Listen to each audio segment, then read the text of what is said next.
Competitive bodybuilder and fitness coach Linda Stevens believes that proper nutrition and fitness are key to longevity. In this episode, I have Linda on the show to discuss how to better focus on her health through proper fitness and better nutrition. And if you're enjoying this episode, don't forget to hit that like button and subscribe to the channel.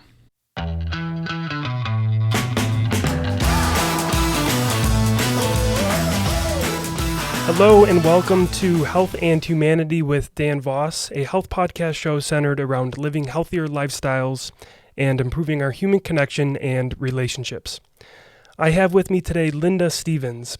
Linda Stevens holds her master's degree in nutrition, competes as an Ifbb Figure Pro, and is an NASM certified personal trainer. Linda has written for Muscle and Fitness Hers, Oxygen Magazine, and has contributed to Strong Magazine, among other publications.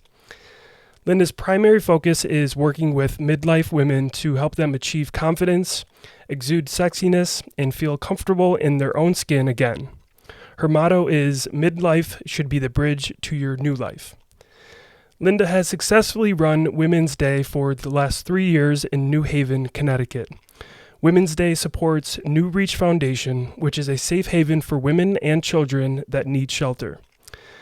The day revolves around inspirational women who share their stories of struggles and triumphs.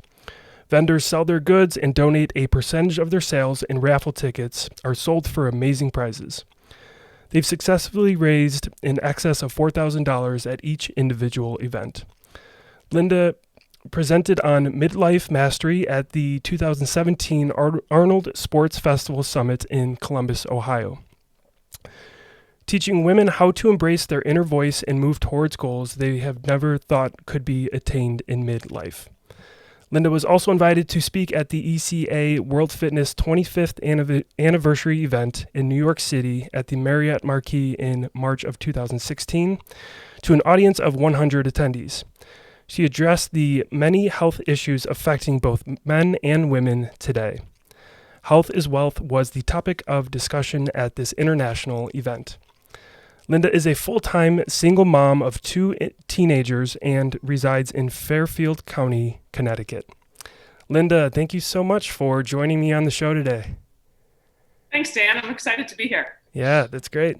So why don't you tell us a little bit more? I kind of want to start off by hearing more about you being an Ifbb Pro. Why don't you tell us what that stands for, what that means, and how'd you get into it? So the IFBB is the International Federation of Bodybuilding. So it is the pro division of the NPC, which is the National Physique Committee. So when you start out competing as a bodybuilder or a figure competitor like myself and all the other classes that come underneath that umbrella, you start out in the NPC as an amateur. So you have to do a certain amount of shows and step up to different levels before you can earn what they call your pro card.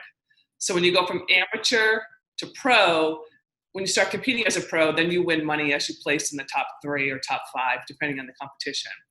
So I started competing at the very young age of 42, and it took me about 4 years. 2014, I turned IFBB Pro. So it was 4 years and probably anywhere from 3 to 5 competitions a year, which anyone that's listening that knows about competing, you have to diet and get your body to look a certain way. So it's a long process, and it's difficult at times because you've got to stay super lean. You've got to eat very specifically and work out and get your body looking a certain way. And then you've got to hold that conditioning. So if you want to compete 3 or 4 times, then you've got to hold it that whole time. So I turned pro in 14, and then I've been competing as a pro since. I competed last year twice. I have no plans to compete this year. So I may be done altogether, but you never know. I never leave anything off the table. So. Wow. So you said you started at 42 or you turned pro at 42? I started at 42, so I turned pro at 46. Okay. And during that time period, I was in grad school getting my master's degree. So it was a pretty interesting time. Yeah, that's a busy life. What was that like? Studying chemistry on low carbs is not a great idea. Yeah, I can imagine. So what was that like in terms of your competition? What was the rest of the competition like? I'm sure many of them started that journey earlier in their career. Is that Yeah. accurate? That journey, it was a lot of fun. I loved it. I mean, I was all in. I was focused. I mean, I never missed a workout. I never cheated on my meal plan. Like I was all in the Yeah. whole entire time. That year of 2014, when I did turn pro, I did 5 shows. So I dieted January all the way to the end of September, which is a really, really long time to stay lean. Hmm. And but it was worth it. But it was hard. It was a hard finish, but I got the ultimate goal, which is what I wanted. So it was definitely worth it.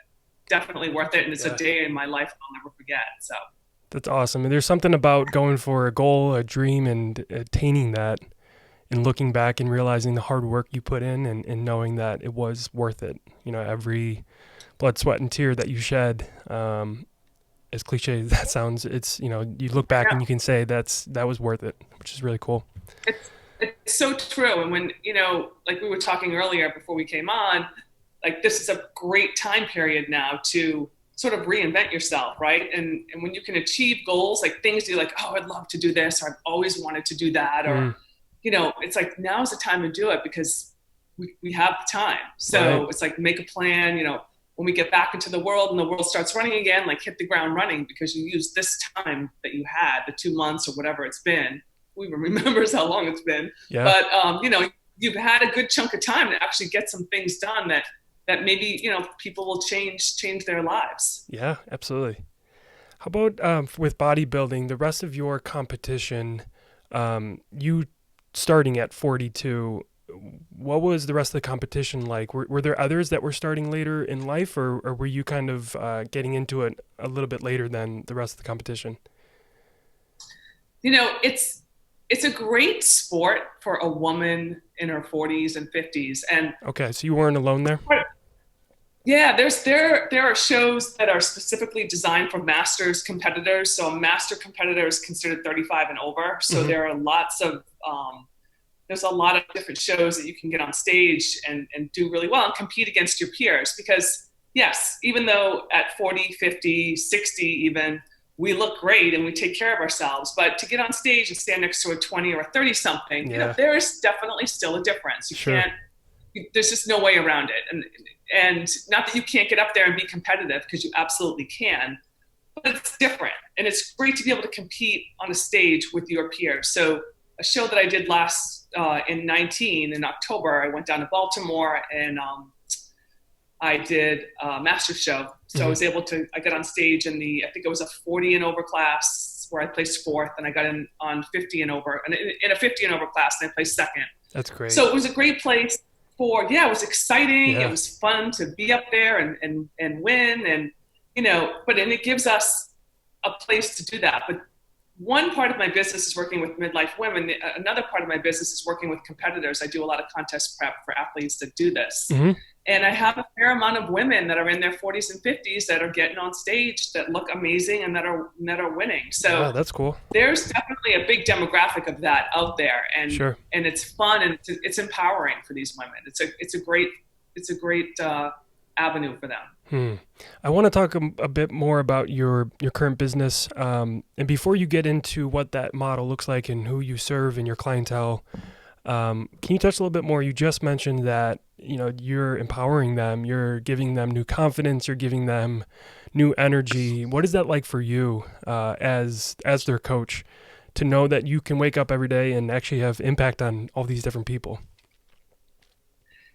It's a great feeling. It's very empowering, and to be able to have people that depend on you and that listen to you and watch their transformation, because everyone that comes to me that wants to get on stage Hmm. doesn't always look like they're ready to get on stage. Hmm. Like their bodies need slimming down, they need tightening up, they need work, training, diet, all that. So to Sure. watch someone over a 3, 4, or 5 month time frame like transform is pretty amazing. Hmm. And when you look at the finished product, you're like, okay, I created that. Even though they did all the work, but I gave them the Yeah. tools and they followed through. So it's super empowering. And And it's a good feeling when you hear from them and they're like, thank you so much for being my coach. I couldn't have done this without you, or, just all the great things that they say back. Because it's not just the diet and the training that I provide. It's the support, and it's the mental support and the hand holding and all those things that go along with it. Because it's a tough journey. I mean, and there are days when you definitely want to quit and throw in the towel. And it's those days I'm like, okay, no, we're not quitting. We're doing fine. It's the hand holding and the finessing and the guiding. So, and especially if they're younger girls, if they're 20s and 30s, it's fun because they're like little sisters. So I feel like, I enjoy it. It's a lot of fun. That's great. I want to touch more there on that mindset topic that you were mentioning. It's very easy to let those voices creep in and take over. You might have a voice in your head saying, quit. It's easier just to quit, give up. What is it for you personally to keep going during those times of struggle and you want to just give up, whether it's during a workout and you just want to cut it early? And how do you apply that to your clients when they're going through the same thing? They're like, this was my goal, but I don't think I can do this anymore. How do you get around to motivating yourself and your clients? Well, it's interesting and that's a great question to ask right now, because of given what's going on in our environment. I have clients that were set to compete in March and April, May. Man. And obviously that's not happening. So, and I'm not really sure when the shows are going to start up again. I'm hoping that it's going to be sometime in July, but gyms haven't even opened up yet. But, when you go to a show, everybody's in close proximity, and backstage, everybody's together. And so it's going to be interesting to see how that all sort of falls into place. But, and I have competitors now that are like, I don't know what to do. And, and I said to them, look, this is a journey. We'll get you on a stage. I'm like, you need to stay focused on why you started this. And, we're not going to give up because we're delayed a little bit. So, let's add in a little bit of food, or let's take a rest day, or let's do something that's going to keep your head feeling good. And we got to stay the course, because we will get on stage, whether it's July or August or September. And just think about, and I tell them, like, think about the story that you're going to have. So when you complete this and you do get on stage and you win, I'm like, and you're standing there with your trophy, I'm like, you're going to have this amazing story about how you started dieting in January or February, and you just waiting. And a lot of people have decided they're going to wait till next year and they're not going to compete this year. But I said, you know what? That's not what we're going to do. And you're going to have this incredible story to tell about how you persevered. You looked it right in the eye and said, I'm still doing this. I'm not quitting. I'm going forward. Roadblocks, moguls, potholes, whatever you want to call them, that lead the path to greatness, right? It's not a straight path to greatness. It's twisty and windy and has lumps and bumps, right? And that's how it goes. And I'm like, and you're going to be a living proof of that. And they're like, oh my God, I never thought of it that way. But that's what I'm telling them right now. So, and it's true. It really is true. Yeah, it is. I think there's going to be so many stories of adversity that people are going through right now, that when we do come out of this and we can get back on track and get back to our goals and accomplishing the things that we want to, we're going to have many stories of getting through that adversity and still achieving what we're looking to achieve. So I'm sure the people... It's always really easy to give up, right? It's way harder to keep pushing and pushing and pushing. It's much harder. It takes a lot more discipline and chutzpah and all that. So, yeah, I'm sure the people you're working with are very appreciative of you to have that voice that pushes them through. So keep that up for sure. That's the plan. Yeah. No quitting. That's my motto. That's right. There's no crying in baseball. Yeah. There you go. So how about your business with fitness, nutrition, training? Tell our audience a little bit more about what that looks like. So my business is Linda Stevens Fitness. And right now, my niche is working with midlife women who are over 40, over 50, helping them. It's a difficult time in a woman's life when you get like to mid 40s and beyond, because our bodies change so much, and it's not always understandable, or why are these things happening? Sleep gets disturbed. a lot of women gain weight. I can't tell you how many times women will say to me, grab their midsection and say, I never had this before. What is this? Yeah. They're not working out the way they used to. They're not feeling the way they used to. Levels drop off of hormones and bone density and things like that. And maybe they're not eating enough protein. They're just not doing a lot of the things that they should be doing in order to support the period of time or the period of their life that they're in now. And it's something that is passionate to me because I'm 52, so I'm there with them. So I can understand it because I experience a lot of the same things that they experience.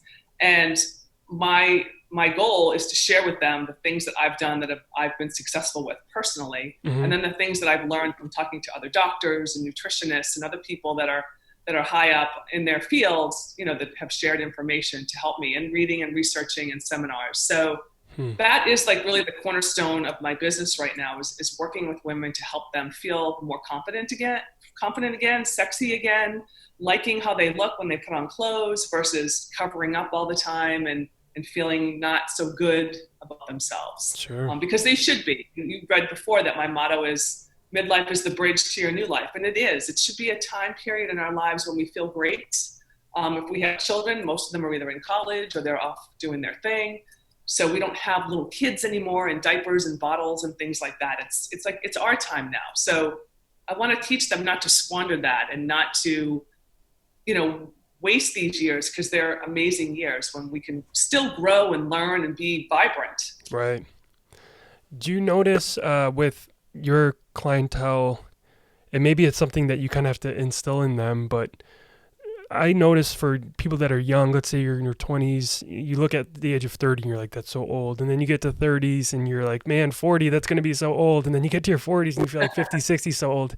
But for me, as I get a little older, like every new decade I hit, it just doesn't feel as old as I thought I would have felt.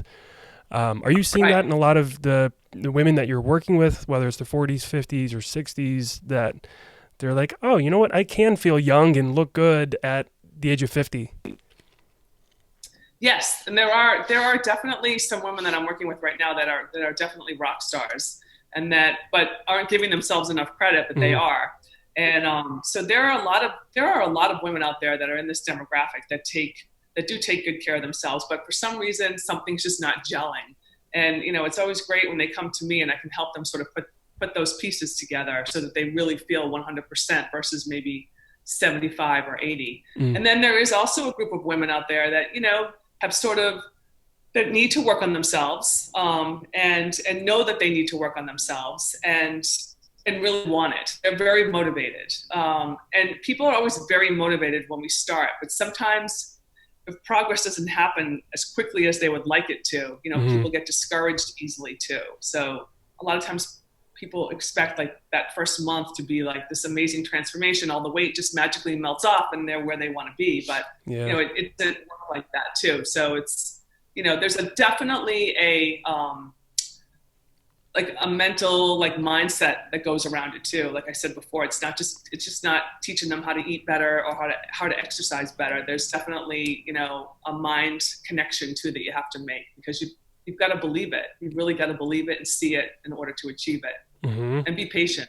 Patience, we live in a time now where patience is not a word that people really associate well with, because you can go on Amazon and have something delivered tomorrow, so they want to lose 20 pounds. They kind of want it off in 3 weeks. And why isn't it happening so quickly? And I'm like, well, it doesn't really work that way. Yeah. It takes time, and you got to show up every day.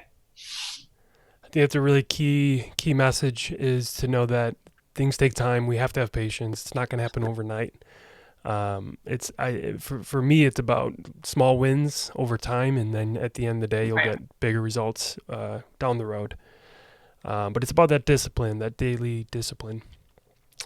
How about the current state of everything going on with quarantine? I know you have been holding virtual classes and training. How has that been working out for you? So it's actually been pretty amazing.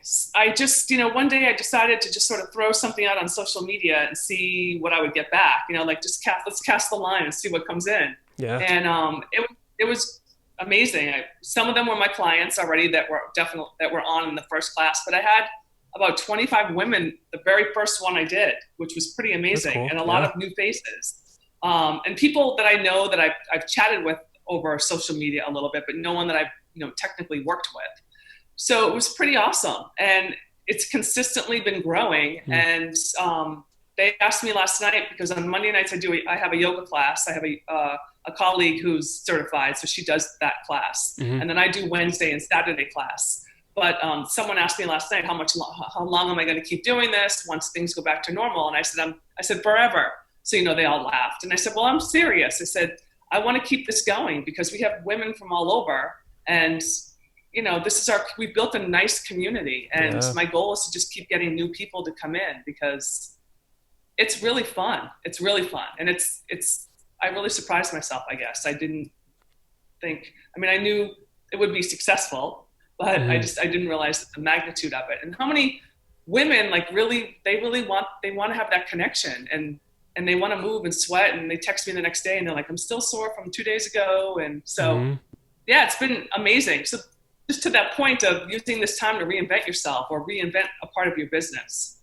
Yeah, that's super cool. I'm glad you are going to continue that post COVID and quarantine. I think there are going to be a lot of different projects, whether it's virtual classes, virtual learning, even podcasts that are being done virtually right now, in podcast interviews like we are doing right now. There's so many things that have been affected by our situation, but a lot of it is good that hopefully will continue on after this is all said and done. So that's great. I'm happy you're making the most of it and found something that you can do for the long term. And then fun to add value. I'm sorry, say that again.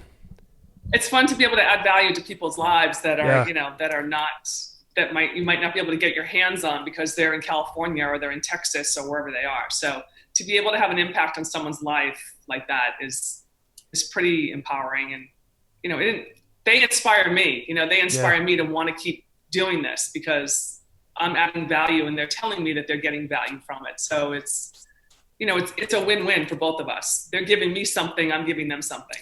For sure. Well, then you also mentioned that when you first started out, you said there's about 25 that joined that first class. Yes. The first few classes you had around 25.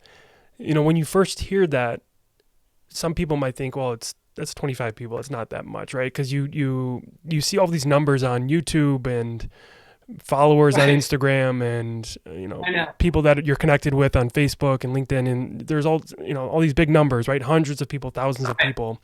But if you think about 25 people on a virtual class, that's a lot. Like if you were to have that in person, 25 people in one room, that's a lot of bodies. Right. So absolutely, that's a really great thing that you do have such a great following to start off with. I've taught group fitness classes in the past. So I'd have maybe 10 people in a class, things like that. Maybe 15 on a really good day. Yep. So 25, I was kind of blown away. Yeah, so. That's huge for a fitness class. That's a lot of people. So that's great. Keep up the good work. I want to talk a little bit more about nutrition and how that applies to what you do, how it applies to your clients. Of course, physical exercise and fitness is so important for the type of work that you're doing and the goals that you're trying to achieve. But I'm assuming nutrition also plays a very big role. Can you tell us a little bit more about how nutrition really makes up a big piece of the pie as well? Absolutely. So, we've all heard the expression that you can't out-train a bad diet. So you need to really be mindful of what you're putting in your body, not only because maybe the way you want it to look on the outside, right? But also how you want it to look on the inside. We can't see the inside, but we know from reading, research, and listening to people in their field, high in the nutrition field, that certain things are not great for you.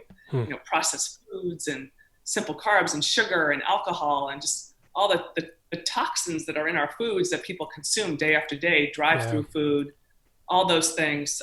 So it's really important, whether you are working out or not, to treat your body like a performance engine. That's what when I talk to clients, I always tell them that. I'm like, if you had a Ferrari, you're not going to take it to your local gas station and put 87 octane in it, right? I mean, you're going to put the best premium gas in it. Why? Because you want that engine to perform well and you want to take care of it. You want the car to last for a long time and stay in pristine condition. Well, your body is not any different. So why would you put, drive-through food in it day after day after day after day? Yeah. Why you should sit down and eat like a salad with some good protein in it, or fruits and vegetables, fiber, all those foods that are going to give you a great performance back out, that you'll feel energetic. You're not going to feel sluggish and dragging yourself around all the time. So I give them that analogy because I think that helps them really sometimes understand, because it's always interesting to me how some people really just don't know how to eat. And I'm not knocking them or snickering at them, but sure. It's really true. People don't understand, especially women. A lot of them don't eat enough protein and they don't eat the right foods to support the lifestyle that we're in now, especially my clients over 40, over 50. Yeah. So it's really key to teach them that. And there's so many options out there. You can do intermittent fasting. You can do paleo. You can do keto. There's Atkins was one. South Beach is another. There's Whole30. I mean, there's a gazillion of them, right? I mean, all you have to do is Google meal plans, diet plans, and everything will come up. Yep. But I think at the end of the day, I don't knock any of them, because any program will work if you stick to it. The problem becomes when you stop doing it, then what happens? Yeah. So, you could be awesome on paleo, but to think that maybe you're never going to want to have, once in a while, have a slice of pizza or maybe have a burger or have something. So then what happens? You start putting on weight if you start adding those foods back in slowly. So my approach has always been that it needs to be a balance. It needs to be a balance of consistently fueling your economy, consistently fueling your metabolism, so that you're that you feel energetic all day long. You don't hit that wall at 3 or 4 o'clock and then someone's grabbing a Snickers bar or a 5-hour energy, or, they're throwing back coffee with sugar in it or something like that to get that boost that they need, only to crash in another hour and then it starts all over again. So it's important to teach them how to fuel consistently every few hours and incorporate lots of different foods. Don't omit a certain food group, like all carbs aren't bad kind of thing. Yeah, I'm finding that in general, a lot of people don't try different diets or foods or sets of nutrition enough. They just kind of go about life and just eat whatever. But I think it's important to realize that like every person's body is a little bit different. So for one person, paleo might be good, but for another person, they might need to be on the Atkins diet or vegan or any other different type of diet. So I guess what I'm saying is it is important to just experiment a little bit more and figure out what is right for your body. And something that, like you said, is going to be sustainable, something that you can have for long term and not just have for the next 30 days, right? Learn, drop 10 pounds and be on this diet for 30 days and then just go back to whatever habits you were on before. Yeah. Excuse me. And then what happens after that? After you lose that weight, then what? Like, do you go back to what you were doing before, or do you just stay living that way forever and never really be able to enjoy? Because, we should be able to enjoy some of the foods that we like also, like if you want to have a good burger, like don't go to McDonald's, go somewhere and get a good grass-fed burger, right? And have it and enjoy it. Or if you want a piece of cheesecake, or you want my thing, I love guacamole, things like that. Like you want to be able to sit down and be like, I earned this and I'm going to enjoy this meal. And you get up the next morning and it's not like the scale's gone up 10 pounds. It's maybe up, who knows, maybe a little bit, but it's nothing major, because when you get back to what you're normally doing, your body will just adjust. And it's good for your metabolism. It's good to give it a little extra sometimes. It pokes it a little bit. It's like throwing another log on the fire and makes that fire burn. Yep, exactly. But you can't do it every day. You can't live like that every single day. Sure. Yeah, that's not sustainable. I like that analogy you used of the Ferrari and the type of gasoline you put into the car, because it reminds me of the topic of longevity.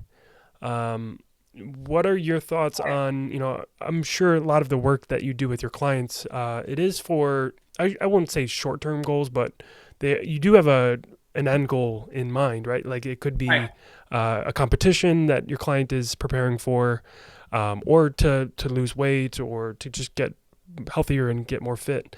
But what are your thoughts on just having that mindset of like what we're doing now on a day-to-day basis is actually for the long term, and it's for longevity, it's for living a longer life. And obviously that has to do with our fitness and our nutrition, but what are your thoughts there on longevity as it relates to the work that you do? Yeah, excuse me. So yes, I always tell them that I don't like to say diet because that to me says it's a period of time. Like I think when people think they're going to diet, it's like, okay, I'm going to do this for 4 weeks or whatever the time period is. So I don't like that word. I like to use meal plan or lifestyle plan because I tell them like, this is how you're going to live from now on. And I teach them why they need to live like this. And when they start and they really get into it, they see how much better they feel and how energetic they are. And when they take out sugar, and even sometimes when I can get people to stop drinking completely alcohol, I like to get them either to cut back because, Americans definitely do like their cocktails in the evenings, night after night. And, that's just very counterproductive to longevity for lots of reasons, especially women. But, I teach them it's a lifestyle. This is not a quick fix. This is not a diet. This is not a period of time. This is going to be how you're going to sustain yourself forever. And then when you get to that goal of 20 pounds off or 30 pounds off or whatever it is, at that point, I teach them maintenance so that they can sort of go off into the sunset happily and know that they're not going to come back to me in 6 months and say, oh, I put on the 20 I lost and 10 more. Which can happen with a lot of the other like fad type diets. Right. People will lose the weight, but then they start eating normally and they put on even more.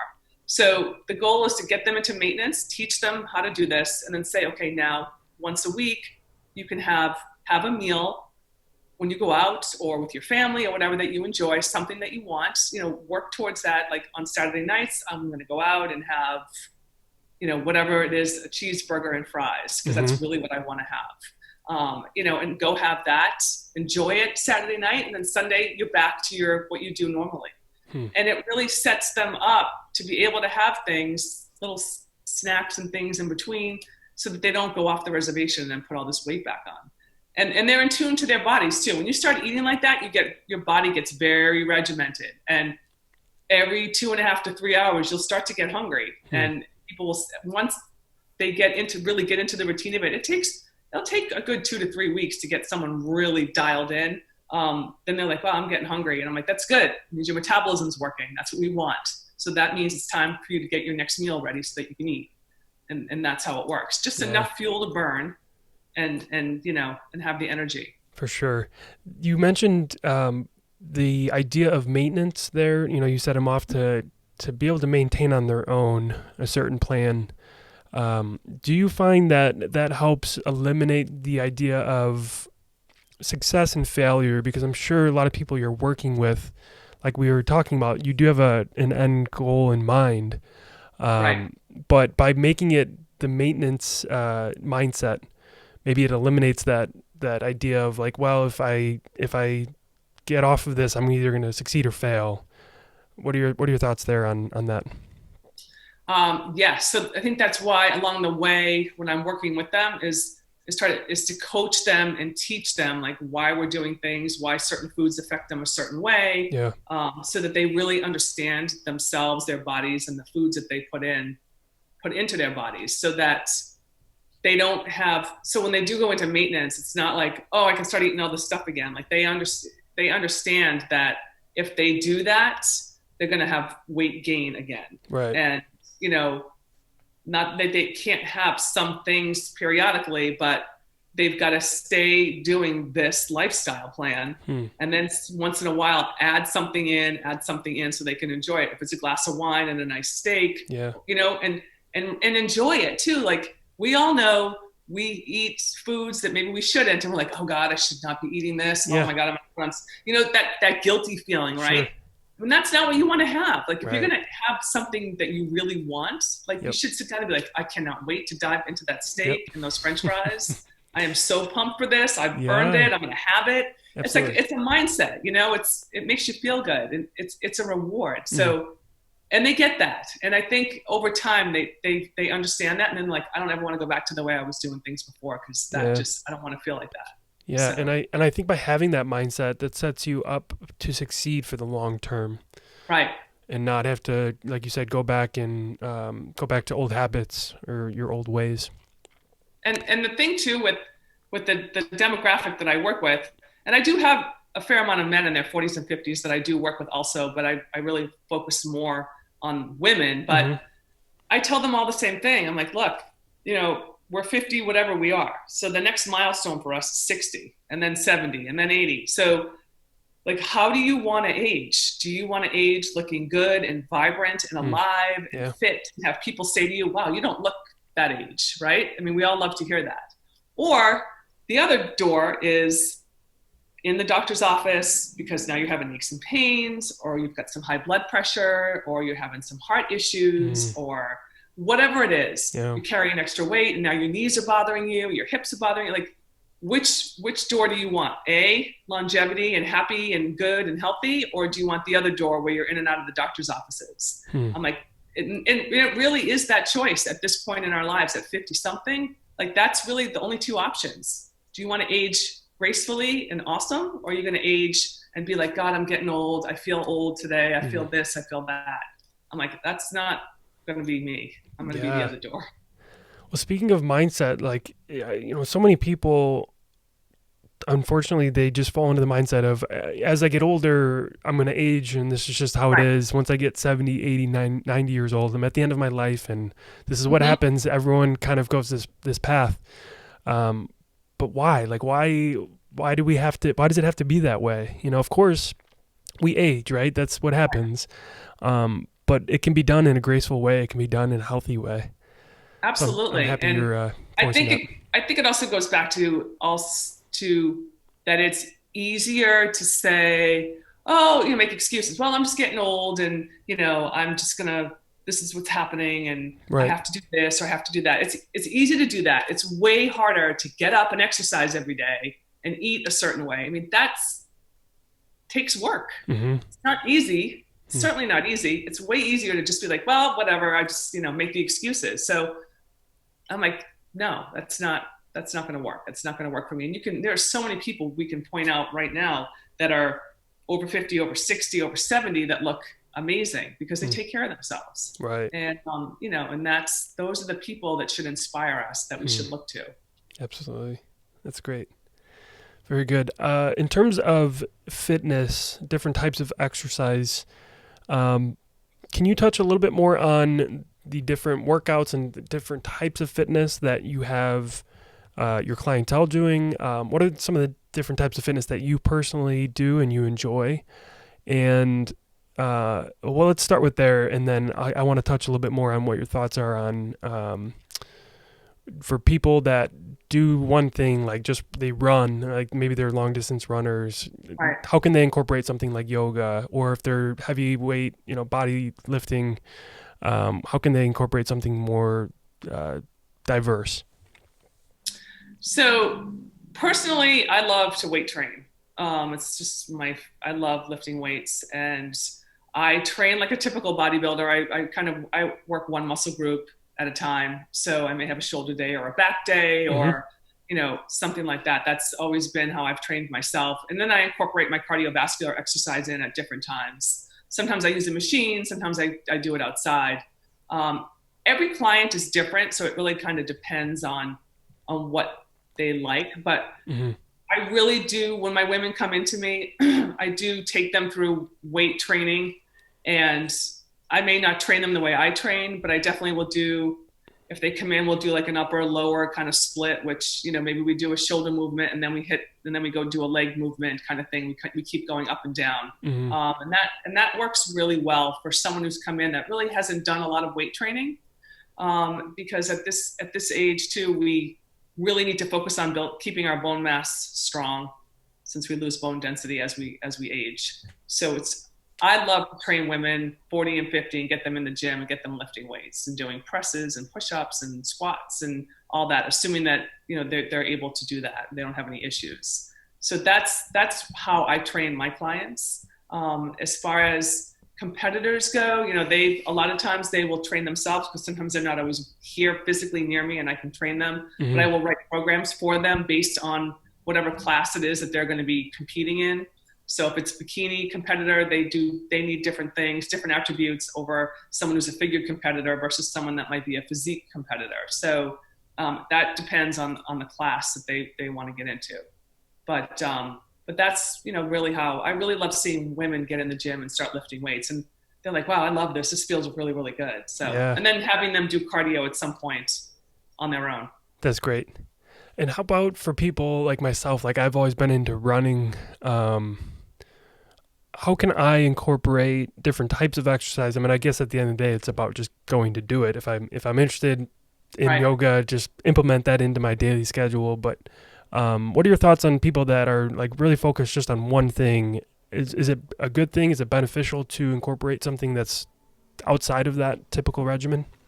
So yes, and it's interesting. I'll use myself as an example, and then I'll address your situation. But so always lifting weights and doing cardio, that's always been my MO. And so now that I'm doing virtual classes and I have a virtual yoga class on Monday nights, and even though my colleague teaches it, I stand behind her and I do it with her. And I have to say, I've really gotten a lot out of it. And I'm sweating at the end. It's hard. Yeah. Sometimes I can't balance and I'm like, damn, I need to do more yoga. Yeah. Right.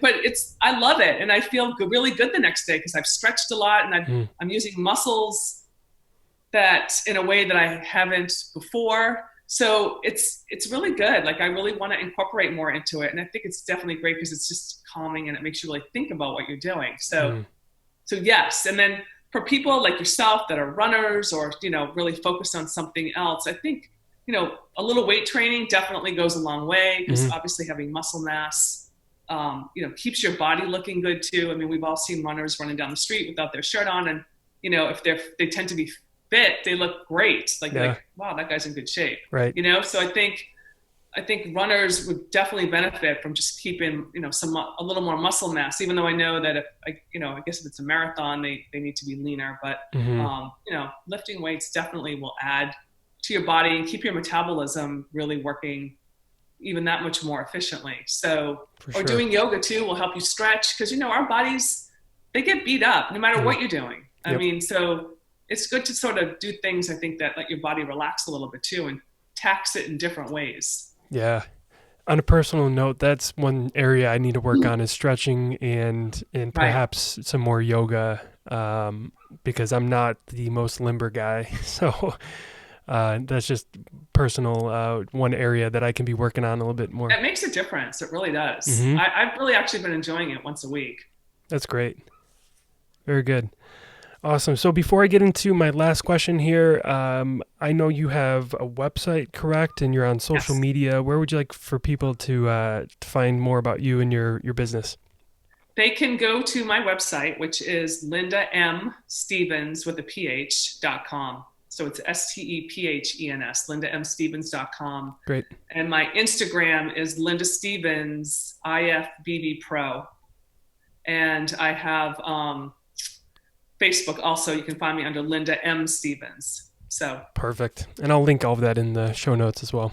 Great. Thank you. Yeah, of course. And last question I have here for you is, who do you want to impact the most with your work?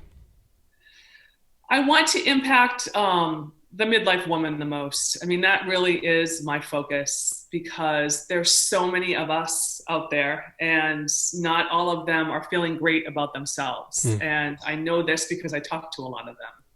And, that's really my passion. I want all people, but I want people to feel better and look the way they want to look, however that is. But setting yourself up for good health through eating right and exercising is a win. No matter, you don't need to be a competitor, you don't need to be, a bodybuilder, you don't need to be anything that you don't want to be. But at the end of the day, like, your body is such a gift. I mean, and I tell people that all the time, our bodies are a gift. So don't squander it. Like, take care of it, treat it with kid gloves because we only get so much time here. So let's have fun, let's enjoy it, and let's take care of ourselves.